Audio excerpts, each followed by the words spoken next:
हमारी टीम का जो ट्रेंड है पिछले 25 साल से वो साइंस की तरफ नहीं है। कोई दिन ऐसा होता है जब गेम बन जाती है और वो मैच जीत के देते तो हम बड़े खुश हो जाते हैं, लेकिन अक्सर व बेशतर उनका बुरा हाल होता है मैचों में, तो फिर हम उनको बहुत ही बुरा भला कहते हैं। दुनिया में आहिस्ता आहिस्ता कुछ टीमों ने इस चीज़ पे पूरी तरह काबू पा लिया है कि कोई खिलाड़ी जब बैटिंग करने जा रहा है तो वो अपने असाब को इस कदर काबू में रखे कि उसको इससे कोई फ़र्क नहीं पड़ता कि 30 पे 3 आउट हैं कि नहीं। वो इस तरह सोचते हैं कि उनकी जो टेक्निक है वो नफ्सियात की रोशनी में, इमोशनल कंट्रोल की रोशनी में और केमिस्ट्री के कवानीन के मुताबिक और फिज़िक्स के कवानीन के मुताबिक है कि नहीं है। हमारे खिलाड़ी सबसे पहले जो ख्वाब देखते हैं वो रुपए पैसे का है। कोई हरज नहीं है इतना, लेकिन इससे पहले भी बहुत सारे ख्वाब हैं जो सजाने की ज़रूरत है। कोई डफर आदमी को अच्छा क्रिकेटर नहीं हो सकता। क्रिकेट की गेम ही ऐसी है। आपके हिस्से में 50 ओवर सारे आपके नहीं हैं, आपके बाबा जान ने नहीं दिए आपको। अनफॉर्चुनेटली हमारे यहाँ जो खिलाड़ी नेशनल टीम में आते हैं वो बाय डिफ़ॉल्ट आते हैं, वो बाय डिज़ाइन नहीं आते। अब हमारा कप्तान बात ही नहीं कर सकता तो वो हमारे एम्बेसडर के तौर पर ऑस्ट्रेलिया में या बरतानिया में या किसी दूसरे मुल्क में हमारी नुमाइंदगी भी अच्छी नहीं कर सकता। क्रिकेट में जो अपने जज्बात हैं उन पे या अपनी नफ्सियात पे काबू हो। आज दुनिया की जो बेहतरीन टीमें हैं जैसे ऑस्ट्रेलिया की टीम है या न्यूजीलैंड की टीम, दोनों ख़ास तौर पर, ये बहुत ज़्यादा इस पे भरोसा करते हैं, जबकि हमारे यहाँ अभी ऐसा कोई रिवाज नहीं है। हमारी टीम का तो साइकोलॉजिस्ट ही कोई नहीं है। सीनियर खिलाड़ी अपनी जो स्ट्रेस मैनेज करते हैं वो एंगर से करते हैं या फिर मनशियात से करते हैं। तो जब आप गेम को एंजॉय करते हैं उससे आखिरकार स्कोर बोर्ड भी आगे चलता है। लेकिन एक और चीज़ है जो खिलाड़ियों के लिए बहुत मुज़िर हो सकती है कि सुबह आपका मैच है, रात को आप मटन कढ़ाई खा रहे हैं। 4 चीज़ें खिलाड़ियों को सजा बना के रखनी चाहिए। एक कि नींद अपनी कभी भी कॉम्प्रोमाइज़ ना करें, नींद को अहमियत दें। हमारी नींद सबसे पहले हम कॉम्प्रोमाइज़ करते हैं, हम समझते हैं कि ये कोई वेस्ट ऑफ टाइम है, और जब हम सोते नहीं तो फिर हम ऊट पटांग खाते हैं ज़रूर। खिलाड़ी हमारे हीरोज़ होते हैं, बेइज्जती करके हम इनकी परफॉर्मेंस को ऊपर नहीं कर सकते। हमें हर हालत में इनकी इज़्ज़त करते रहना चाहिए और अपने गिरेबान में भी झांक के देखना चाहिए कि हम अपनी ज़िंदगी में कैसा परफॉर्म कर रहे हैं। जो एक खिलाड़ी होता है उसके अंदर कौन सी ऐसी जो खूबियां हैं जो उसको एक अजीम खिलाड़ी बनाने में हेल्पफुल साबित होती हैं? मेरे बचपन के ज़माने में भी क्रिकेट का बड़ा जुनून था। मैं क्रिकेट को 1958 से फॉलो कर रहा हूँ, जबकि मैं बहुत छोटी उम्र का था उस वक्त।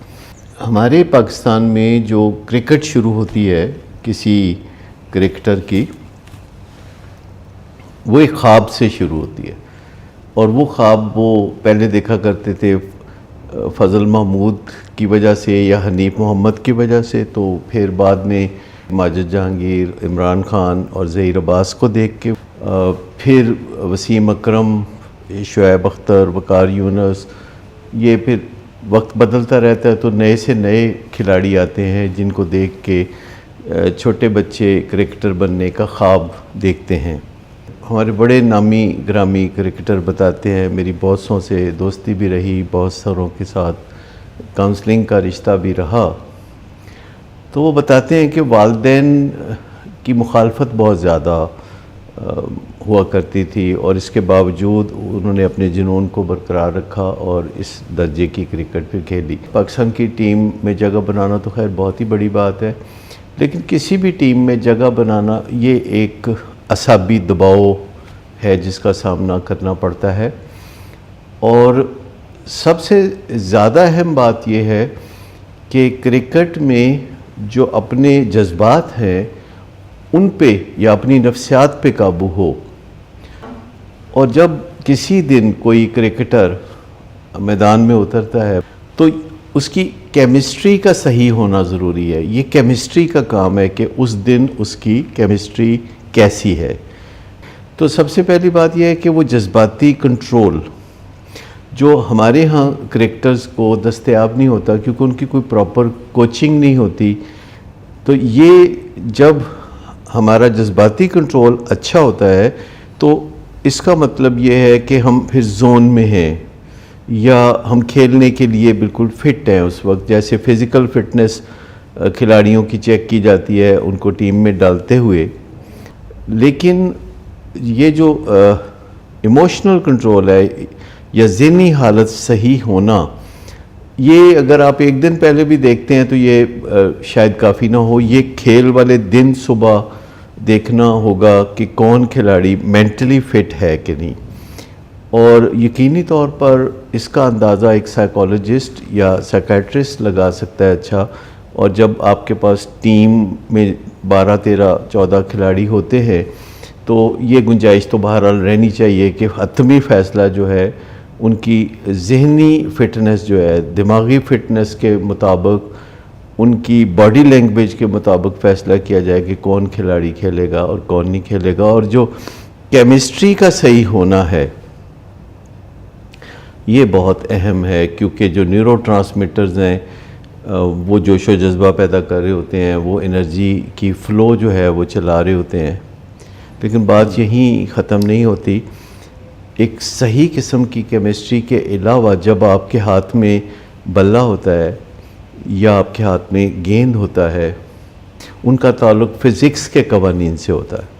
कॉन्शियस लेवल पे पता होना चाहिए कि अगर आप बॉल को पकड़ के भागते हुए दूर से आ रहे हैं और फिर आप बाजू घुमा के बॉल को फेंकते हैं तो बॉल एक मैसेज आपकी तरफ से लेके चलता है, और वो मैसेज फ़िज़िक्स के कवानीन के मुताबिक वो लेके चल सकता है। अगर आप फ़िज़िक्स के कवानीन से वाकिफ़ हों तो आपको पता होता है कि आपका जो बॉल है वो कहाँ टपक आएगा और उसके बाद वो मूवमेंट लेता हुआ किधर जाएगा। जो ज़्यादातर खिलाड़ियों को अनकॉन्शियस लेवल पे पता होता है, सीनियर खिलाड़ी बताते हैं कि ऐसे बॉल फेंके तो ऐसे जाता है। बहुत सारा उसमें कॉन्शियस नॉलेज अगर साथ हो, जो कि आज दुनिया की जो बेहतरीन टीमें हैं जैसे ऑस्ट्रेलिया की टीम है या न्यूजीलैंड की टीम, दोनों ख़ास तौर पर, ये बहुत ज़्यादा इस पे भरोसा करते हैं। वो इस तरह सोचते हैं कि उनकी जो टेक्निक है वो नफ्सियात की रोशनी में, इमोशनल कंट्रोल की रोशनी में और केमिस्ट्री के कवानीन के मुताबिक और फिज़िक्स के कवानीन के मुताबिक है कि नहीं है। जबकि हमारे यहाँ अभी ऐसा कोई रवाज नहीं है। हमारी टीम का तो साइकोलॉजिस्ट ही कोई नहीं है। मुझे याद है एक दफ़ा इंडिया की टीम के साथ हमारे एक सीनियर साइकोलॉजिस्ट गए थे, मैक्स बाबरी उनका नाम है, और बहुत अच्छा रहा था वो दौरा, और उसमें बहुत कामयाबियां समेटी थी पाकिस्तान ने।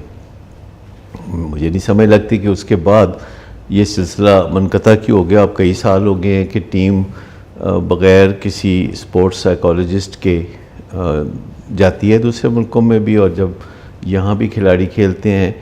अगर आप देखें कि इमरान खान की बॉलिंग थी तो वो बहुत ही ऊंचे दर्जे की, बहुत ही आला दर्जे की बॉलिंग थी, और उन्होंने वसीम अकरम को और वकार यूनुस को तैयार किया। फिर वसीम अकरम और वकार यूनुस ने और खिलाड़ी तैयार किए, फिर शुएब आए, फिर और खिलाड़ी आए। लेकिन आप देख रहे हैं कि वो आहिस्ता आहिस्ता बीच में फिर स्पिनर्स का दौर आना शुरू हो गया, और हमारे जो फास्ट बॉलर्स हैं उनकी जो परफॉर्मेंस है वो ऊपर की तरफ नहीं बल्कि मेंटेनेंस की तरफ या थोड़ा उसका रुख नीचे की तरफ है। अगर आप देखें तो हमारी टीम का जो ट्रेंड है पिछले 25 साल से वो साइंस की तरफ नहीं है। यही वजह है कि कभी कभी वो बहुत कोई दिन ऐसा होता है जब गेम बन जाती है और वो मैच जीत के देते तो हम बड़े खुश हो जाते हैं, लेकिन अक्सर व बेशतर उनका बुरा हाल होता है मैचों में, तो फिर हम उनको बहुत ही बुरा भला कहते हैं, जैसे उन्होंने हमारा कोई उधार देना था, और या जैसे हमारी सब पाकिस्तानियों की परफॉर्मेंस अपनी को बहुत अच्छी है। कोई अंडर स्ट्रेस खिलाड़ी जो है वेल परफॉर्म करता हो और वो वेल फिनिश करके मैच को जितवा दे। दुनिया में आहिस्ता आहिस्ता कुछ टीमों ने इस चीज़ पे पूरी तरह काबू पा लिया है कि कोई खिलाड़ी जब बैटिंग करने जा रहा है तो वो अपने असाब को इस कदर काबू में रखे कि उसको इससे कोई फ़र्क नहीं पड़ता कि 30 पे 3 आउट हैं कि नहीं। और अगर आप खौफजदा हैं और आप अगर डर रहे हैं तो फिर आप ऐसा ही करेंगे कि मैंने आउट नहीं होना, यानी आउट नहीं होना, मैंने स्कोर भी कोई नहीं करना, तो उससे कोई तारीफ ज़्यादा होने वाली नहीं है। ये डॉट बॉल तो गुनाह कबीरा है ना। हमारे खिलाड़ी ये नहीं समझते कि जो रेस्ट है बीच में उसकी क्या अहमियत है और फिर खेलने की क्या अहमियत है। सीनियर खिलाड़ी अपनी जो स्ट्रेस मैनेज करते हैं वो एंगर से करते हैं या फिर मनशियात से करते हैं। सिगरेट पीना, चरस पीना ये काफ़ी आम यानी पाया जाता है, और जब सिगरेट पी जाती है तो आप यूँ समझ लें कि एक तरह से वक्ती तौर पर अपने आप को सहारा देने की कोशिश है। चरस का इस्तेमाल, चरस मनशियात में सबसे कॉमन है, और जो लोग भी सिगरेट, चरस या इन चीज़ों का सहारा लेते हैं वो आप समझ लें कि अच्छे एथलीट नहीं बन सकते, क्योंकि लिमिटेड सीट्स होती हैं खेल के लिए, तो उसमें जगह बनाए रखना बाज़ औक़ात काफ़ी दबाव का बायस होता है। तो जब हमारा गोल होता है ये कि हमने टीम में जगह बनानी है तो उसकी स्ट्रेस कभी बहुत ज़्यादा हो जाती है, और टीम में जगह बनाए रखने के लिए हम टीम के साथ खेलने की बजाय अपने ज़ाती खेल पे उतर आते हैं। जैसे ये पिछले मैच में बाबर आजम ने किया कि बहुत सारे बॉल ज़ाया किए ताकि किसी तरह कोई रिस्पेक्टेबल स्कोर बन जाए। तो ऐसे रिस्पेक्टेबल स्कोर का तो टीम को कोई फ़ायदा नहीं। ऑन पर्पज़ होना बहुत ज़रूरी है। जब हम पर्पज़ की तरफ आ जाते हैं कि आप क्रिकेट को एंजॉय करना चाहते हैं, जब आपके ऊपर गोल्स का प्रेशर होता है तो क्रिकेट की एंजॉयमेंट भी ख़त्म हो जाती है एक खिलाड़ी की। तो जब आप गेम को एंजॉय करते हैं उससे आखिरकार स्कोर बोर्ड भी आगे चलता है। लेकिन जब आप स्कोर बोर्ड को एंजॉय करने लगते हैं और स्कोर बोर्ड तक लिमिटेड हो जाते हैं तो ये एक टनल विजन है कि जिसमें आपको बहुत ज़्यादा स्ट्रेस होती है और आपकी परफॉर्मेंस नीचे आती है, जिससे और ज़्यादा स्ट्रेस होती है, और ज़्यादा टनल विजन होता है, और आप तरस जाते हैं कि मैं कोई आउट कर लूं या मैं कोई स्कोर कर लूं। एक क्रिकेटर ने कई किस्म की दौलत इकट्ठी करनी होती है। एक, उसने सबसे पहले अपनी ये जो क्रिकेटिंग एबिलिटी है ये दौलत इकट्ठी करनी होती है, जो कि हमारे खिलाड़ी ज़्यादातर बड़े हार्ड वर्कर हैं और ये कर लेते हैं। लेकिन फिर एक चीज़ है जिसके लिए थोड़ा जीनियस होने की ज़रूरत है, जिसके लिए कोचिंग की ज़रूरत है, जिसे काउंसलिंग की ज़रूरत है कि वो कैसे अपने साथ, जब वो उभर रहा है बतौर एक नामवर खिलाड़ी के, तो अपने साथ वो रिश्ता कैसे बनाए, दूसरों के साथ रिश्ता कैसे बनाए। जब वो क्रिकेटिंग एबिलिटी हासिल कर लेते हैं तो अगली चीज़ है कि उनकी सोशल वेल्थ कितनी अच्छी है और उससे वो कैसे आगे तेज़ी से बढ़ते हैं। इसमें तो कोई शक ही नहीं कि उनको एक फ़िज़िकल वेल्थ भी चाहिए कि वो अबंडेंटली फ़िज़िकली हेल्दी हों। अब वो ज़माना नहीं है कि जिस ज़माने में हम देखते थे कि क्रिकेटर कोई फ़िज़िकली इतने फ़िट नहीं होते थे। अगर आप याद करें तो इंतखाब आलम कभी भी फ़िज़िकली कोई फ़िट खिलाड़ी नहीं थे, और भी कई खिलाड़ियों का नाम लिया जा सकता है, सिर्फ आपको मिसाल देना चाहता हूँ। लेकिन अब कोई गुंजाइश नहीं है कि एक सुपर एथलीट के अलावा कोई बंदा जो है क्रिकेट में ऊपर आए। और लास्ट इंज़माम अल हक का भी था कि उन्होंने भी अपने आप को फिटनेस से वो दूर ही रहे। फिटनेस से दूर भी रहे, लेकिन लोग कहेंगे कि जी क्रिकेटर तो वो बड़े अजीम थे, कोई शक नहीं कि वो अजीम क्रिकेटर थे। लेकिन अगर वो फिज़िकली फ़िट भी होते और मेंटली भी फिट होते, आपको पता है वो स्टेडियम में खिलाड़ियों से लड़ पड़ते थे। इंडिया में गए हुए जहाँ 70-80 हज़ार का क्राउड है और क्राउड जो है उनके साथ कोई छेड़छाड़ कर रहा है और वो बल्ला लेके जाके मारने पीटने पे तुल गए। और ये सब चीज़ें जब इकट्ठी हो जाती हैं तो इसके नतीजे में जो रुपए पैसे की रेल पेल शुरू होती है। रुपए पैसे की रेल पेल सबसे पहले नहीं होती, लेकिन हमारे खिलाड़ी सबसे पहले जो ख्वाब देखते हैं वो रुपए पैसे का है। कोई हरज नहीं है इतना, लेकिन इससे पहले भी बहुत सारे ख्वाब हैं जो सजाने की ज़रूरत है। कोई डफर आदमी को अच्छा क्रिकेटर नहीं हो सकता। क्रिकेट की गेम ही ऐसी है कि इसमें बहुत सारी आपकी कॉग्निटिव सलाहियत, यानी दिमाग में सोच विचार की सलाहियत, यानी आपको पता होना चाहिए कि जो खिलाड़ी भागता हुआ आ रहा है, जो गेंद फेंकेगा वो कैसा बॉल फेंकेगा। और ये जो भी वो बॉल फेंकता है, ये वो बॉल नहीं फेंकता, वो एक प्रॉब्लम पेश करता है आपको, एक मसला पेश करता है। सो आपको उस प्रॉब्लम की चाहत रखनी है, उस प्रॉब्लम से नफरत नहीं रखनी। 50 ओवर सारे आपके नहीं है, आपके बाबा जान ने नहीं दिए आपको, आपको उसमें अपने हिसाब से खेलना है। वो जैसे एक पंजाबी की मिसाल है ना कि पढ़ या पिंजरा खाली कर, मतलब है या तो खेलो सही तरीके से या निकलो बाहर। आजकल के ज़माने में इसको इम्पैक्ट प्लेयर कहा जाता है कि कोई भी जो प्लेयर है वो ऐसे खेलता है कि वो पूरी गेम पे छा जाता है, जिसे मैन ऑफ द मैच कहा जाता है। वो एक्चुअली इम्पैक्ट प्लेयर ही तो होता है। अच्छा, एक ये भी इम्पैक्ट प्लेयर होता है जो डॉट बॉल खेली जाता है और गलत मौके पे आउट हो जाता है और बहुत बुरी इम्पैक्ट डालता है। मैं आपको बताऊँ, सबसे जो मुश्किल चीज़ मैंने देखी है खिलाड़ियों को काउंसल करते हुए, वो ये है कि जब मैं उन्हें कहता हूँ ना कि अपना खेल देखें, तो वो अपना खेल देखने के लिए बिल्कुल तैयार नहीं होते, दूसरों का फिर भी देख लेते हैं। मैं जब काउंसलिंग करता हूँ तो मैं उनको जो चीज़ गाइड करता हूँ, तो मैं कोई क्रिकेटिंग एक्सपर्ट तो नहीं हूँ, लेकिन मैं उनके जहन के अंदर चलने वाली और बहने वाली जो रॉ है उसके बारे में बताता हूँ, या मैं बताता हूँ कि एक्सरसाइज कैसी करनी चाहिए। क्योंकि अगर वो बॉडी बिल्डिंग करते हैं जिससे कि उनको ज़रा तेज़ बॉल करने का मौका मिलता है, तो वो बॉडी बिल्डिंग करते हैं तो उससे उनकी बॉलिंग को बहुत बड़ा नुकसान पहुंचता है। क्योंकि जो मसल इकट्ठे नज़र नहीं आते, अलग-अलग नज़र आते हैं, तो वो इकट्ठे मिलके बॉलिंग में मदद नहीं दे सकते और बॉलिंग वेवर्ड हो जाएगी। शुएब अख्तर बहुत ही ज़बरदस्त बॉलर थे और आज भी वो लेजेंडरी क्रिकेटर हैं, और तबसरे और फेम में रहना, ये पाकिस्तान के टॉप के 1-2 प्लेयर्स में आप उन्हें गिन सकते हैं कि जो अब साबका प्लेयर्स हैं, लेकिन हर वक्त उनका नाम जो है, उनका नाम गूंजता है।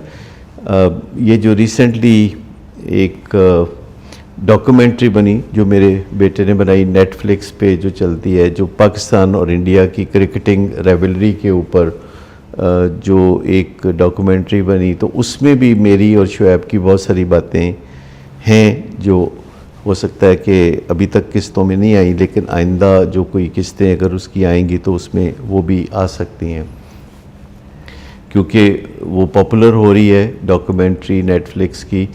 तो उसमें मैंने और शुएब ने भी काफ़ी बातचीत की थी और उसमें इन टॉपिक्स पे बात की थी, जिसमें शुएब का हमेशा ख्याल होता था कि मैं इतनी तेज़ी से बॉल फेंकूं कि किसी को नज़र ही ना आए, और बाज़ औक़ात ऐसा होता भी था कि वो तहस नहस कर भी देते थे। लेकिन जितना भी उनका फिर करियर बॉडी बिल्डिंग के बाद हुआ, वो थोड़ा मुश्किलात में रहा। मैं उन्हें बार बार ये समझाने की कोशिश कर रहा था कि जो मसल्स बनाए जाते हैं वो देखने में खूबसूरत लगते हैं, वो एक दूसरे से अलग अलग हो जाते हैं, उनके अंदर हारमोनी नहीं रहती। आप देखिए बॉडी बिल्डर्स जब चलते हैं तो बाज़ औक़ात उनकी चाल में भी आपको ख़राबी नज़र आती है, क्योंकि वो बेहंगम बड़े हुए जो मसल्स हैं उनको चलने में भी मुश्किलात देते हैं। ये है कि कोई जो खिलाड़ी है जिसने एक रिदम में भागना है और बहुत सारे मसल्स ने इकट्ठे मिल के एक मदद देनी है बॉल फेंकने में, तो उन मसल्स का अलग अलग हो जाना कारामद नहीं हो सकता। तो इस पे मेरी उनके साथ बहुत सारी बातचीत होती थी और मैं उनको बताता था कि देखिए ये एक मेंटल गेम है। आपके जहन में एक ख्याल आता है कि आपने इस तरह का बॉल फेंकना है, और ये ख्याल जो है आपके प्री फ्रंटल कॉर्टेक्स में आता है, जो आप डिज़ाइन करते हैं। आपने रिसीव करना होता है खिलाड़ी को, उसकी तोक़ों के बरक्स कोई बॉल फेंकना होता है कि उसको पता ना चले कि आप किस किस्म का बॉल फेंकना चाहते हैं, और फिर आप अपनी फिजियोलॉजी को उसके तहत अलाइन करके, केमिस्ट्री को उसके मुताबिक रख के, ख़ास तौर पर उसमें बहुत सारे बॉलर ये गलती करते हैं कि वो गुस्से का मिजारा भी करते हैं। अगर तो वो गुस्से को फेक करते हैं तो कोई बात नहीं, लेकिन जो सचमुच गुस्से में अगर कोई खिलाड़ी बॉलिंग करता है तो उससे गुस्से से कोई मदद नहीं मिलती, बल्कि बॉलिंग ख़राब होती है। जब वो बॉल पकड़ के भाग रहे होते हैं तो बॉल उनके वजूद का हिस्सा बनता चला जाता है और जो पैगाम है उनके दिमाग का वो बॉल में ट्रांसफ़र करना मकसूद होता है, जो कि फ़िज़िक्स के प्रिंसिपल्स के तहत हो सकता है। बॉल जब ट्रैवल करेगा, जब ठप्पा खाएगा, जब मूव करेगा तो वो उस पैगाम को साथ लेके चल रहा होता है जिधर भी वो जा रहा होता है। अब्दुल कादर मेरे बड़े अच्छे दोस्त थे, अल्लाह गरी के रहमत करे, तो वो मुझे एक दफ़ा बता रहे थे कि मैंने ज़्यादातर क्रिकेट अपनी सोचों में खेली है, उनके अब्बा भी नहीं जाने देते थे खेलने के लिए, तो वो दोपहर को उनको बंद कर देते थे कमरे में कि सो जाओ, और वो बंद कमरे में अंधेरे में क्रिकेट खेलते रहते थे। बॉल को हाथ में लेके बॉल के साथ फेमिलियरिटी पैदा करते थे और सोचते थे कि बॉल यहाँ गिरे तो उसको किधर जाना चाहिए, तो फिर आप देखें कि वो एक जादूगर थे। मेरे साथ इस वक्त 3 क्रिकेटर्स हैं जो 15 साल, 17 साल और 18 साल की उम्र के हैं, तो उनकी सारी ये जो जहनी ग्रूमिंग है मैं वो कर रहा हूँ, और वो ऐसी फैमिलीज़ हैं जो अपने इन बच्चों को आगे चल के तो नेशनल टीम में लाना चाहती हैं, जैसे लोग अपने बच्चों को डॉक्टर बनाना चाहते हैं। एक जो अच्छा बैट्समैन होगा वो कैसे बेहतर परफॉर्म कर सकता है, उसका माइंडसेट क्या होना चाहिए? एक बॉलर के पास एक बॉल के बाद फिर अगला बॉल है, फिर अगला बॉल है, यानी 2020 में भी उसके पास 4 ओवर हैं।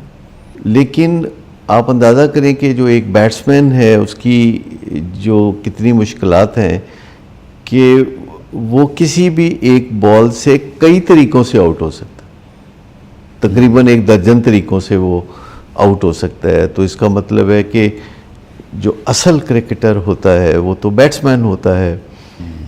अब आप ज़रा सोचिए कि एक बॉलर दूर से भागता आ रहा है, तो बैट्समैन ने किसी नतीजे पे पहुंचना है कि वो कैसा बॉल फेंकेगा, और बैट्समैन जितनी जल्दी इस नतीजे पे पहुंचने की सलाहियत रखता है उतना ही अच्छा वो शॉट अपना डिज़ाइन कर सकता है। नॉर्मली आप यूँ समझें कि हमारे दिमाग के अंदर जो पैगामात चल रहे होते हैं वो 1,86,000 मील फ़ी सेकंड की रफ्तार से वो चल रहे होते हैं, और अगर हमारा मूड ख़राब हो तो ये रफ्तार कम हो जाती है। लेकिन अगर किसी बैट्समैन का दिमाग फिट हो और वो जोन में हो तो इसका मतलब ये है कि उसके दिमाग में जो ख्यालात की रौ बह रही है वो 1,86,000 मील फ़ी सेकंड की रफ्तार से बह रही है, और ये काफ़ी अच्छी स्पीड है, कतई नज़र इसके कि जो बॉल फेंकने वाले की स्पीड क्या है और बॉल कितनी देर में पहुंचेगा।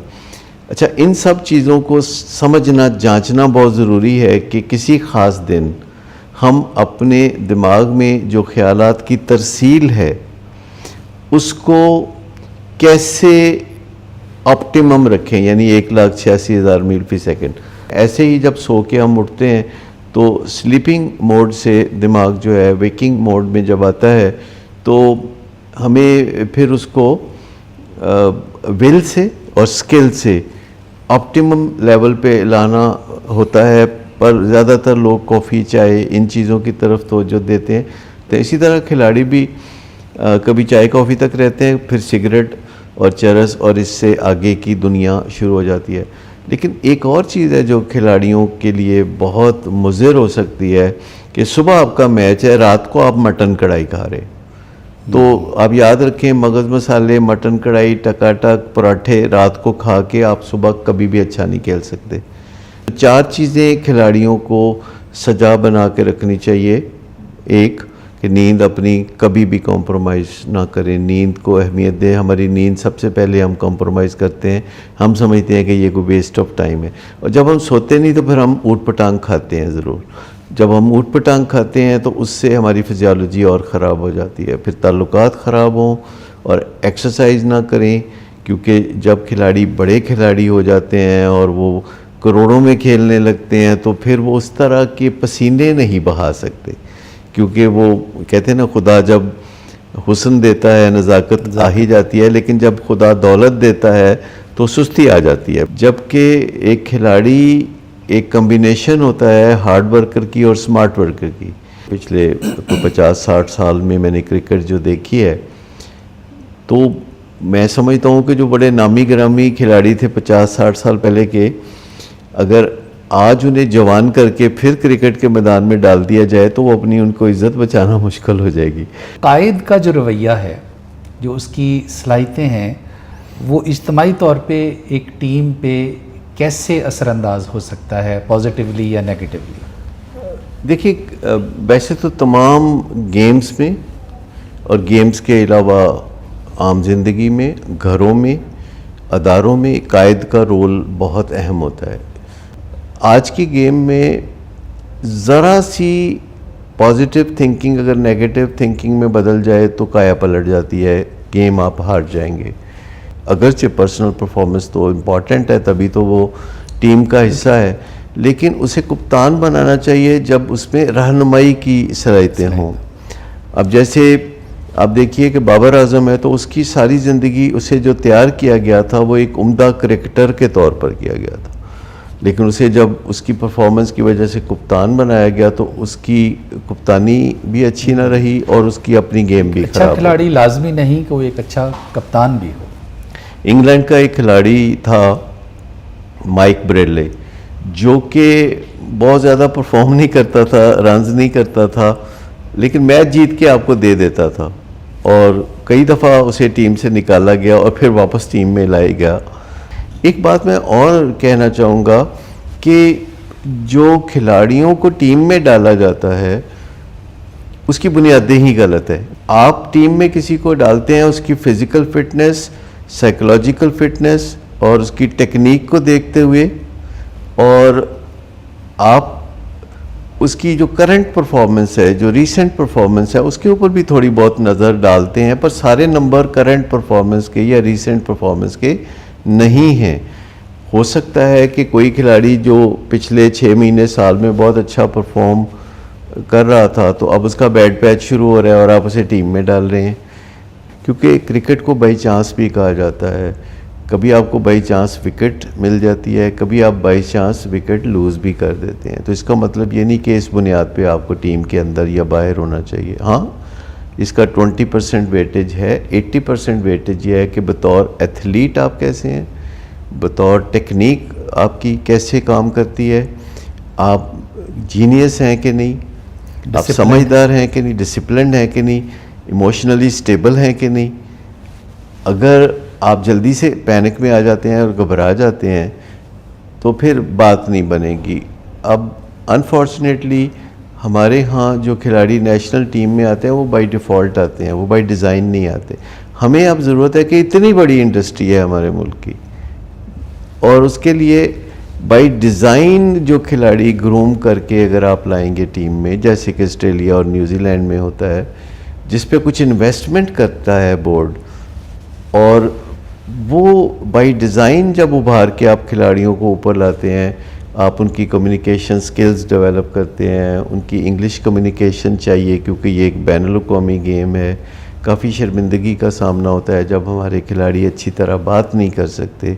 जब अच्छी तरह बात नहीं करते तो फिर वो नर्वस हो जाते हैं। तो जब वो अच्छी तरह अंग्रेज़ी में कम्युनिकेट नहीं कर सकते, जब हमारा कप्तान बात ही नहीं कर सकता, तो वो हमारे एम्बेसडर के तौर पर ऑस्ट्रेलिया में या बरतानिया में या किसी दूसरे मुल्क में हमारी नुमाइंदगी भी अच्छी नहीं कर सकता।